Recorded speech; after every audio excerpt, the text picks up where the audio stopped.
ሰላም ጤና ይስጥልን ክብራትና ክብራን የቻናላችን ቤተሰቦች እንደምንላችኋል። የሰዓቱን ሰበር ዓለም አቀፍ ዜናዎችን ይዤ ቀርቤያለሁ። ዛሬ በመካከለኛው ምስራቅ ታላቅ መነጋገሪያ የሆነውን ዜና ይዘንላችሁ ቀርበናል። እስራኤል በኢራን የባሊስቲክ ሚሳኤል ግንባታ ዙሪያ አዲስ መግለጫ ሰጥታለች።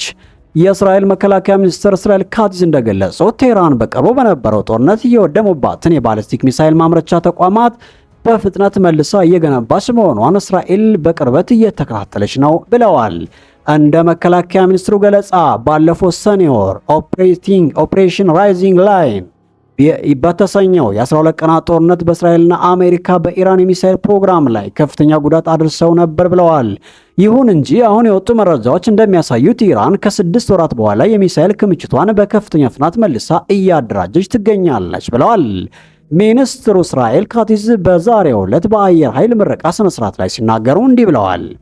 ከጥቅምት 7 በፊት የነበረው ሁኔታ ዳግም አይመለስም። በእስራኤል መንግስት ላይ የሚሰነዘሩ የጥፋት ዛቻዎችን በፍጹም አንታገስም ብለዋል። የእስራኤል ደህንነት ተቋማት እንደሚሉት ኢራን በተለይ ከባድ የባሊስቲክ ሚሳኤሎችን በማምረት ላይ ትገኛለች ብለዋል። ይህንን ተከትለውም ጠቅላይ ሚኒስትር ቢንያሚን ኔታንያሁ በኢራን ወታደራዊ እንቅስቃሴ ላይ ሊወሰዱ ስለሚገባቸው እርምጃዎች ከአሜሪካ መሪዎች ጋር ለመመካከር የተዘጋጁ እንደሆነ ተሰምተዋል። በተጨማሪ የኢራኑ የበላይ መሪ አያቶላ አሊ ካሜኔ ለባሊስቲክ ሚሳኤሎች የሚሆኑ አነስተኛ የኒውክሌር ጦር መሳሪያዎች እንዲገነቡ ፍቃድ መስጠታቸው ተዘግበዋል። የጣሊያን ዓለም አቀፍ የፖለቲካ ጥናት ተቋማት ዛሬ ረቡዕ ዕለት በወጣው ሪፖርት መሰረት ካሜኔ ይህንን ውሳኔ ያስተላለፉት ባለፈው ጥቅምት ወር ነው። ለዓመታት የኒውክሌር ጦር መሳሪያ ግንባታን ሲያቅዱ የቆዩት መሪው አሁን አቋማቸውን ለመቀየር የተገደዱት ከእስራኤል ጋር ከነበረው የሰኔ ወር ጦርነት በኋላ እንደሆነ ተገልጸዋል። የኢራን የደህንነት ተቋማትና የክንፈ ዘብ ከፍተኛ አመራር የኒውክሌር ጦር መሳሪያ እንዲሰራ ሲወተውቱ የቆዩ ቢሆንም ካሜኒ እስካሁን ሲቃወሙት ቆይተዋል ተብለዋል። ነገር ግን ከእስራኤል ጋር የተደረገው ግጭት የኢራንን የአየር መከላከያ ድክመቶችና የሚሳኤል ክምችቶችን ውስንነት ስላሳየም ስርዓቱ ሊታደገው የሚችለው ብቸኛው መከላከያ የኒውክሌር ጦር መሳሪያ ብቻ ነው የሚለው አቋም የበላይነት አግኝቷል በኢራን።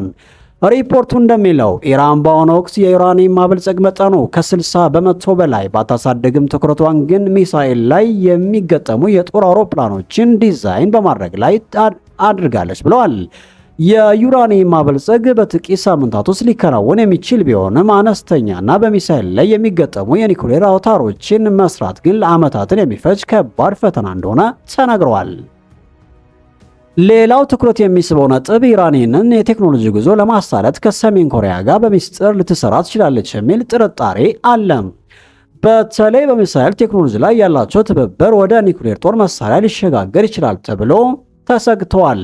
ኢራን በበኩሏ የኒውክሌር ፕሮግራሟን ለሰላማዊ ዓላማ ብቻ እንደሆነ ደጋግማ ብትገልጽም የምዕራባውያን ግን የቴህራን አካሄድ ለዓለም ሰላም ስጋት ነው እያሉ ነው።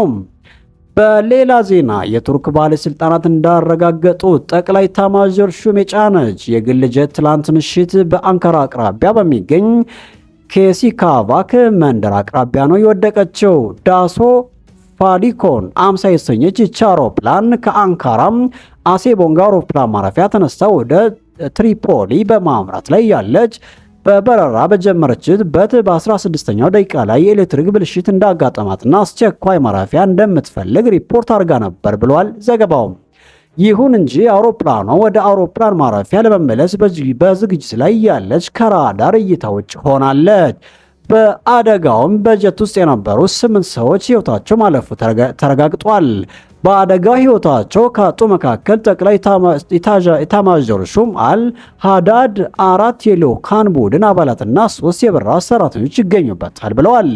የሊቢያው ጠቅላይ ሚኒስትር አብዱል ሐሚድ ዱባባህ ክስተቱን ለሀገር ትልቅ ኪሳራ ሲሉ ገልጸውታል። የአደጋ በሊቢያ ምስራቃዊና ምዕራባዊ ተንታኝ በአደጋው ሕይወታቸውን ካጡ መካከል ጠቅላይ ኤታማዦር ሹም አል ሃዳድ 4 የልዑካን ቡድን አባላትና 3 የበረራ ሰራተኞች ይገኙበታል ብለዋል።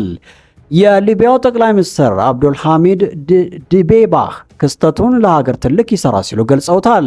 የአደጋ በሊቢያ ምስራቃዊና ምዕራባዊ ተቀናቃኝ አስተዳደሮች መካከል ብርቱ የሆነ አንድነትን የፈጠሩ ሲሆን በሀገሪቱ የ3 ቀን ብሔራዊ ሐዘን ታውጇል።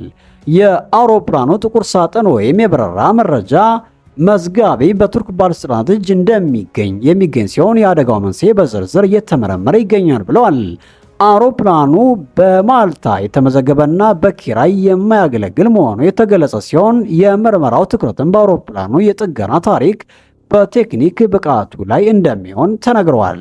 የጠቅላይ ኤታማዦር ሹም አል-ሃዳድ ሞት በፖለቲካዊ አለመረጋጋት ውስጥ ለምትገኘው ሊቢያ ትልቅ ድንጋጤ መሆኑ ተነግሯል። አሁን ላይ ምክትል ኤታማዦር ሹም የሁዳድን ስራ በጊዜያዊነት ተረክበው እንደሚሰሩ ተገልጿል። ጤና ይስጥልን።